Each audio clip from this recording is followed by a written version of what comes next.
Hey, I want to share with you an article that I found from Barna Research that, number one, I wholeheartedly agree with, and two, I just want to encourage um, other people in. That article that I read from Barna Research came out July 6th of 2026. There was another article that was done back in 2023 by Barna on the same topic, but the topic is what are the things that actually restore, renew a pastor's heart or a Christian leader's heart in their marriage and their ministry. And the number one thing was actually tied. There was two things that were in there. Number one was a sabbatical, an extended period of time away for 2 to 3 months in a changed environment at a changed pace, where that pastor could let his guard down, turn his phone off, where that pastor could renew their own heart, read their Bible for themselves, focus on their health. That's what I did on my sabbatical. I went and I was intentional at sleeping 8 hours a night. I went and got a glucose monitor and monitored the foods that I ate and what it did to my blood sugar so that I could eat more healthy. I became more intentional at exercise and going for walks and being a good steward of my body so that I can be healthy spiritually, emotionally, physically, and mentally. And so that was great. But the second thing that was right there with a form of a sabbatical was extended periods of time away from your ministry settings in 2 to 3 week periods. Now, I've been blessed. I'm at a great church that loves their pastor well, and so blesses me with a bit of vacation time. I have 5 weeks of vacation time, and some years I use it all, and some years I don't.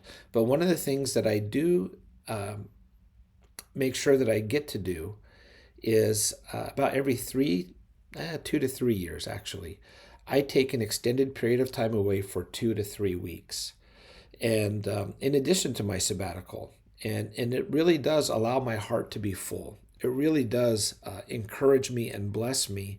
And, I actually have offers. I get phone calls, I get emails from churches that are looking for a senior pastor. And it's easy for me to tell them no because I'm in a church, in a ministry setting that allows me to take care of myself, and they love me enough to make sure that I'm taken care of. And not every church does that. Not every congregation, not every church body understands the blessing of having a pastor or a Christian leader who leads from a full heart. And they don't allow their pastors to take sabbaticals or extended period of time away, because the elders in that church or the leaders in that church, they wouldn't fill in for the pulpit. They wouldn't preach for the pastor to be away. They say, I can't do that. That's not for me. You went to Bible college. You went to seminary. Only you can do that. And they refuse to. And that's really what it comes down to, is they refuse to. They don't want to. And they don't understand that the actual biblical requirement for being an elder is the ability to teach. And so they end up just driving their pastor into the ground. The third thing that is so important for Christian leaders is to have healthy friends that are outside of their ministry context. You see, as a Christian leader, as a pastor, there's a lot of criticism that comes with it. That's just part of the responsibility of being a leader. You're going to be criticized for the way in which you lead, but as a pastor, you're also criticized sometimes for the way in which you say things. And so people are always attacking, questioning with some form of pessimism your understanding of Scripture, your preaching ability. And so it's good to be in a changed place where you can let your guard down, where no one's going to attack you. To be in a place where you can genuinely laugh at yourself, where you can genuinely laugh with those that are laughing at you and know that you are not threatened, that you are safe. You see, that's very rare in a pastor's life. One of the things that I tell people is that if you want to have friends, you need to be friendly. You need to be kind. One of the things that people appreciate about healthy friendships is healthy friendships. When you leave that friendship, your heart is singing. There's a sense of joy in your heart. So one of the things that you can do to be a friend is to leave people better off than you found them.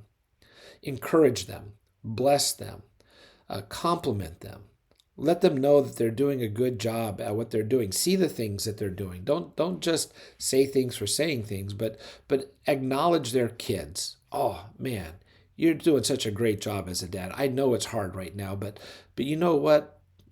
Later on, your child's going to look back on their life and realize how blessed they are to have a mom or a dad like you. Be encouraging. Lift up other people's soul. That's one of the things that makes a person a joy to be around, is when people lift their spirits, lift their hearts. And so many pastors are so beat down. They're so discouraged. They're going through life exhausted, and they want their cup full, but because they're so depleted, they don't know how to be a friend. So here's the thing: find a long-term friend, spend some time with them, be with them, be reminded of the joy of having friends outside of your ministry context.